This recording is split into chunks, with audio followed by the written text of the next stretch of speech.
আসসালামু আলাইকুম। আচ্ছা, পাস্তা কিন্তু কোম্পানি ভেদে বিভিন্ন ধরনের স্বাদ হয়। এটা হলো কিন্তু কি কুলসুম ম্যাকারনি পাস্তা। এমনি এই পাস্তাগুলো খেতেও ভালো, আবার আপনারা বাজার থেকে খোলা যে পাস্তা কিনবেন সেটা স্বাদও কিন্তু আলাদা। কিন্তু আমার মনে হয় ব্র্যান্ডের জিনিসগুলো আসলে ব্র্যান্ডের হয়, সেগুলো খেতে কিন্তু অনেক ভালো লাগে।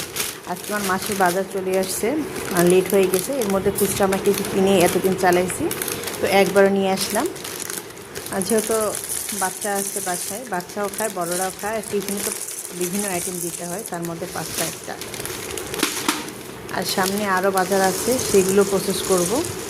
অবশ্য একটা জিনিস কি, এরকম মুদি বাজারটা আপনারা যদি একবারে কিনেন মাসের মধ্যে, সেখানে কিন্তু অনেক বরকত হয়, মানে আলহামদুলিল্লাহ অনেক বরকত হয়। আমি যেহেতু একজন মুসলিম মানুষ, সেক্ষেত্রে আমি দেখেছি যারা মাসের বাজার মুদি বাজারটা একবারে করে, এখানে অনেক বরকত হয়। করে দেখবেন। আর হালাল রুজির সবসময় বরকত হয়, হালাল জিনিসের সবসময় বরকত আল্লাহ দেয়, আলহামদুলিল্লাহ। তো সবাই ভালো থাকবেন।